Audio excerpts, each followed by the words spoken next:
Aku nggak enak ada Jenderal Kopassus nanya ke saya, betul apa salah? Ya aku kan nggak bisa, walaupun salah aku bilang siap betul komandan. Baik, demikian, terima kasih Pak Sunarko. Tadi perwakilan militer. Kalau langsung ke militer lagi kayaknya kurang asik. Jadi kita ganti sipil ya. Ya, pada Dr. Marwan Batubara kami persilakan.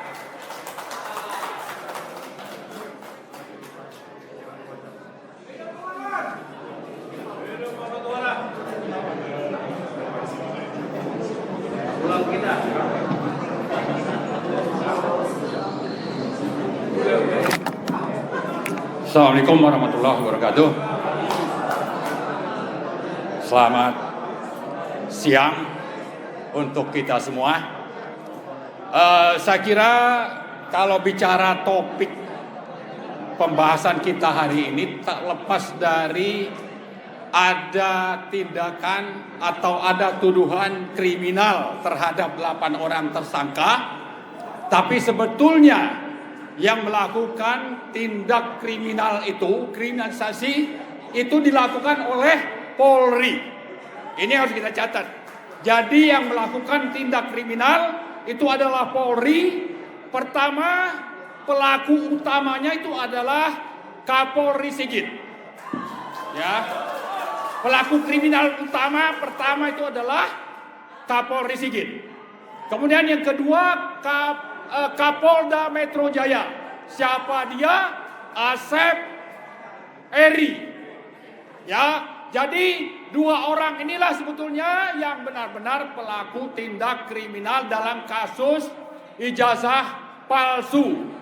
Nah, karena itu saya kira kita harus melawan. Nah, ada hal yang perlu kita ingatkan, kenapa 2 orang ini pantas dianggap sebagai pelaku kriminal. Pertama, 9 Desember teman-teman TPUA melaporkan dugaan ijazah palsu Jokowi ke Bareskrim tanggal 9. Lalu tanggal 22 Bareskrim menyatakan penyelidikan dihentikan. Atas dasar apa? Mereka melakukan proses internal yang mengaku katanya juga mengundang ahli-ahli atau saksi ahli dari luar. Tapi teman-teman TPUA tidak pernah diundang. Ahli-ahli seperti Bang Rismon, Mas Suryo, Bu Tifa itu tidak pernah diundang. Jadi di sini Bareskrim di bawah perintah dari Sigit itu menghentikan penyelidikan kasus ini dan dinyatakan itu sudah selesai.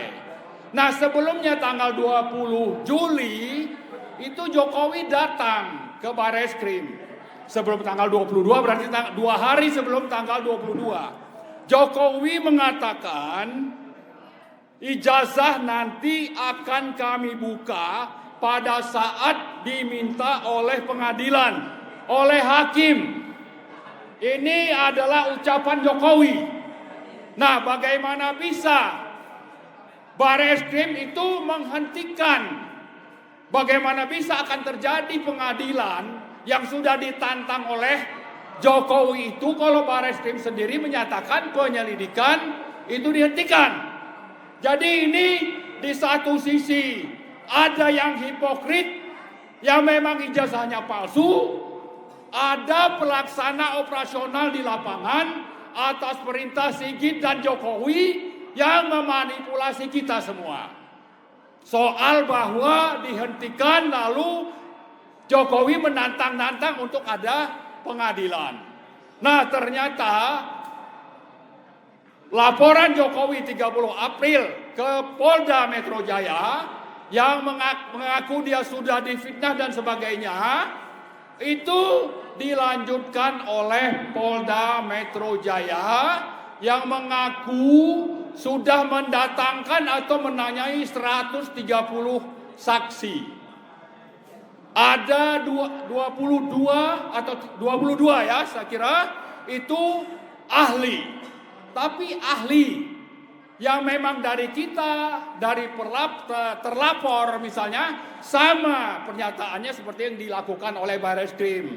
Tidak ada yang dari kita. Lalu mengambil kesimpulan bahwa ijazahnya asli, sementara pembuktian hukum di pengadilan itu belum pernah terjadi. Bagaimana bisa ini Polda ya melakukan kesimpulan lalu menyatakan 8 orang teman-teman kita itu dijadikan tersangka. Jadi di sini kembali ke pernyataan saya di awal, bagaimana Bareskrim Polda Metro Jaya menjadi alat politik dari Jokowi untuk melindungi diri, mengaku ingin dan sangat menantang-nantang pengadilan supaya ijazahnya dibuktikan di pengadilan, tapi pengadilan itu sendiri di sisi lain dibuat direkayasa sehingga polisi tidak pernah melakukan tindakan lanjutan proses pengadilan, penyidikan lebih lanjut atas kejahatan yang dilakukan oleh Jokowi tadi. Jadi karena itu dua lembaga ini, Polri dan Polda Metro Jaya, adalah sudah kita yakini menjadi lembaga-lembaga yang menjadi alat bagi Joko Widodo untuk mengamankan diri dari pembuktian ijazah palsunya di pengadilan. Lalu di sisi lain dua lembaga ini sudah berperan sebagai alat untuk mengkriminalisasi teman-teman kita. Dan di sini saya kira kita harus konsisten menggugat dua orang, ya, Sigit dan Eri. Asep Eri harus ditangkap, ya. Kemudian yang terakhir, ya, sebetulnya yang jadi presiden itu siapa? Apakah memang benar-benar Prabowo atau masih Jokowi? Ya. Kalau ini berlanjut sampai teman-teman kita itu ditangkap, maka itu sudah bisa menjadi bukti bahwa yang jadi presiden itu adalah masih Jokowi sebagai Jokowi 3 periode. Nah, kita tidak mau itu, ya. Maka Pak Prabowo kita tuntut untuk segera menangkap atau memecat dulu itu yang namanya Sigit. Kemudian yang kedua Asep. Kemudian yang ketiga Joko Widodo. Ya, apakah bagaimana caranya kita serahkan kepada Pak Prabowo, tapi ini menjadi bukti nantinya bahwa Pak Prabowo itu benar-benar menjadi Presiden yang ke-8 Republik Indonesia.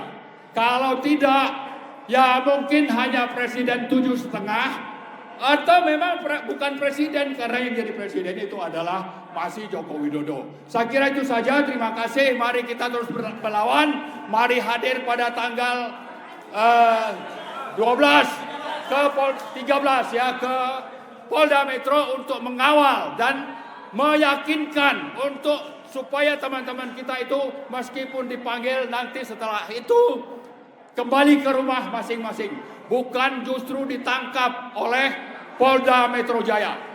Merdeka! Assalamualaikum warahmatullahi wabarakatuh.